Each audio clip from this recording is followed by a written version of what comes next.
All right, we're going to look now at the DBQ packet. We're going to go through. Remember that you must analyze in support of the thesis statement. You must analyze 6 of the documents and then apply the HAP to 3 of these 6. But as we kind of go through these documents and talk about them really quickly, you want to think, how can I create like a broader idea, historical claim? How can I create a historical claim that I can then use this document to support a historical claim? And you want to have at least 3 historical claims in your thesis statement. Okay, so the question again, the 1920s were a period of tension between new and changing ideas on the one hand and traditional values and nostalgia on the other, which led to tension between old and new, and in what ways, or the question asks, what led to the tension between old and new? What led, or what was the cause? What led to the tensions between old and new, and in what ways was this tension kind of manifested? So you want to think about that. Okay, what led to the tension between old and new? And then in what ways was the tension manifested? The first document here is from a literary figure of the 1920s, Sinclair Lewis. He wrote Babbitt in 1922. Okay, so this is an excerpt from a novel. So he's from the same kind of literary genre as F. Scott Fitzgerald. I think you guys have probably read or maybe heard of Fitzgerald. And so this is a critique of 1920s materialism, a critique of sort of conformity, like 1920s conformity and superficial happiness, a joy that comes in just kind of ignoring what the government's doing and indulging oneself in things, material things. And I'm not going to read through the documents for the most part with you, but I'm going to just talk generally about them. Okay, and then document B comes from a painting by Joseph Stella, who is ironically an Italian immigrant, and he paints the bridge. Now the subject here is the Manhattan Bridge, or excuse me, the Brooklyn Bridge. The Brooklyn Bridge here, which is the world's first suspension bridge, and this is a praise of the Brooklyn Bridge, and I mean, it really showcases progress of this time period, technology. It focuses on advancement in technology. You've got this brick structure here, but then the suspension cables. Oh, and look here, even electricity is shown in this painting. So this is glorifying technology and progress of the 1920s. Joseph Stella's The Bridge. Okay. And then looking at document C here, hopefully you guys remember very well the trial, the Scopes trial, sometimes called the Scopes monkey trial, which is the central case with old versus new, these scientific ideas like evolution that are being challenged by those who have a more they have a more traditional worldview. It's also called fundamentalism, this idea that the Bible should be taken literally. Okay, and then this, I won't read the excerpt, but this is an excerpt from the trial transcript, the transcript of the trial, and you have Darrow, who is the defense attorney. He is helping to defend Scopes, that teacher who taught evolution, and then William Jennings Bryan, who represents the prosecution. Well, he goes on the stand in defense of fundamentalist ideas that the Bible should be interpreted literally. Okay, so there's this central piece of dialogue that really exemplifies the entire era of old versus new, new and changing ideas versus old and traditional ideas. All right, and then you have document D, This is Hiram Wesley Evans, writing from the title, The Klan's Fight for Americanism. Okay, he's the author of the title, The Klan's Fight for Americanism. It's published in the North American Review, and this is published in 1926. We know, you should know, that the 1920s is an era of revival of the Klan. I'm not going to go into this. I'm not going to read the text itself, but you should read the text and understand very well the author's purpose, the author's point of view here. And in my analysis of it, it seems like, that in the 1920s, you have like farmers who are not doing very well. Poor white people aren't doing very well, and then farmers particularly aren't doing very well. And then there's the fear, like the Red Scare, the fear of communism, the fear of foreigners. Then in the South, you've got blacks leaving the South in thousands, leaving the South, and then they're entering the North. And so it's like this fear of change, demographics and the atmosphere, the environment is changing, fear of the unknown, desiring to hold on to a former way of life because of a fear of what could potentially come next. And then you have these ideas with like the teaching of evolution and these intellectual types who are pushing hard to transform education.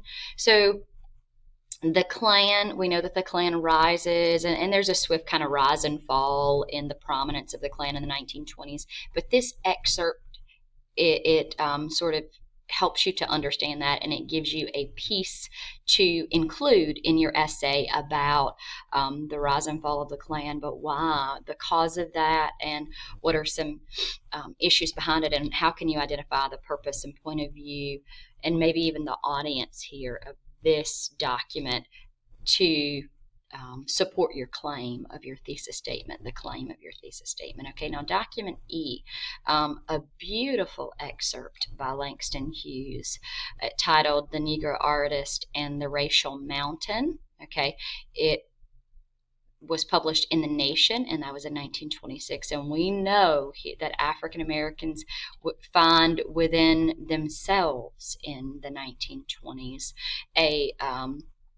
a place of exceptional growth, not just within the arts, but also within their communities become a place of pride. Black businesses boom within black communities. We see just prosperity in the African American community, although on the outside of that community, the American culture at large is still very divided and seeks to oppress them.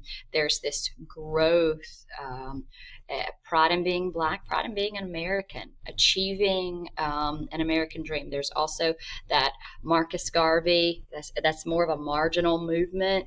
Most blacks don't really jump on the Marcus Garvey black nationalism back to Africa movement, but there's also that marginal movement of the 1920s that you might use to analyze here. Beautiful passage.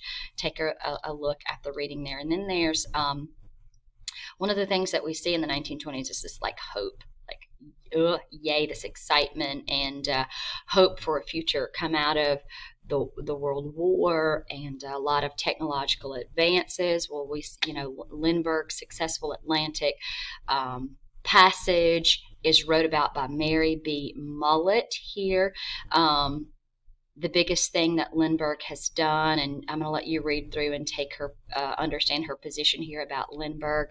Was it just his Atlantic crossing, and are we just praising the technological advancement, or does Lindbergh symbolize something greater, like something that we have wanted to believe about ourselves? To read the passage and see how you might incorporate an analysis in your DBQ. And then, this is quite interesting here, document G. Source, Women Smokers, New York Times. It's published in the Times February 29th of 1928.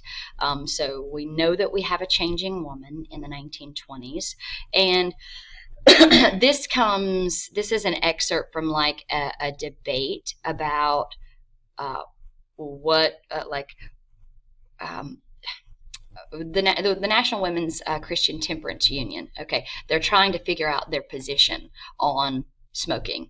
The opponents of the National Women's Christian Temperance Union is trying to accuse them of wanting to add a ban to tobacco, along with the 1920s, it's the Prohibition era, along with the prohibition to alcohol. And this is sort of the rebuttal, like we're not yet trying to add a prohibition to tobacco, but we want to do scientific research. Okay, we want to look into the effects of smoking and nicotine on the neonatal women who are carrying babies. Let's look at the impact of that. Let's look at the scientific data and see what our stance should be on tobacco. So this is an interesting narrative there.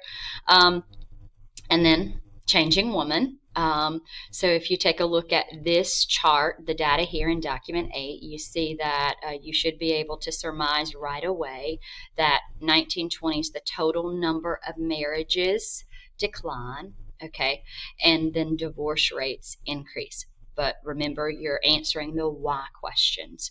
Why does that happen? What is the cause of it? What is the effect of it? Okay.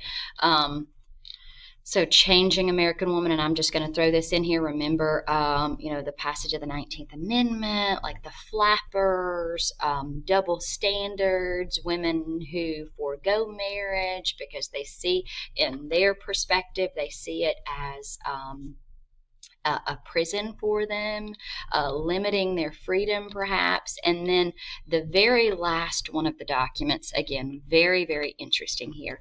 Last document is this Morrow Mayo writes on Amy.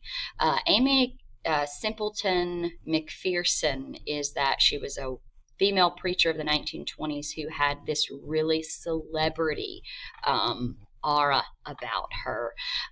Amy rises from the sea. This is something that not all students of history know, but I'll give you a quick little talk about Amy Simpleton McPherson. So she's like a dynamic, charismatic Pentecostal preacher of the 1920s. She was divorced before her rise to kind of stardom. She divorced in the early 1920s. She was married first, then her husband died, married a second time, divorced him. Her first husband, she had a conversion experience after hearing him. He was a preacher and all this. But anyway, so 1920s, she's this charismatic kind of, first off, she's a female preacher, draws crowds of thousands out in Los Angeles, California, founds a church out there. She uses new tactics like theatrical kind of performances, like reenacting scenes from scripture, and she's charismatic. She is almost showy. She has an LA actor kind of vibe to her. However, she does preach against jazz. She preaches against a lot of she preaches against the teaching of evolution. So she herself embodies this conflict of the 1920s. She's a woman. She's using new ways of preaching the gospel, okay, but she is teaching more traditional values. But one of the strange things about her, this title, Amy Rises from the Sea, there's a lot of controversy surrounding her because she disappears. She goes out for a swim. They think she drowns, and she disappears for 4 or 5 weeks, and then she reappears in Mexico. She says she's been kidnapped, but then there's a lot of investigation and questioning into her claims of kidnapping. And really, there's never any clear verdict on whether or not she was in fact kidnapped, or if this was some elaborate ruse or scheme that she made up to run away with a lover. And this is sort of a criticism of her Amy Rises from the Sea, published in the New Republic, and that was published on December 25th of 1929. So, okay, that's an overview of the documents. One last time time, let's talk about the rubric. You should have contextualization, the thesis statement. You should have at least 3 points in your thesis, using 6 of these documents to support your thesis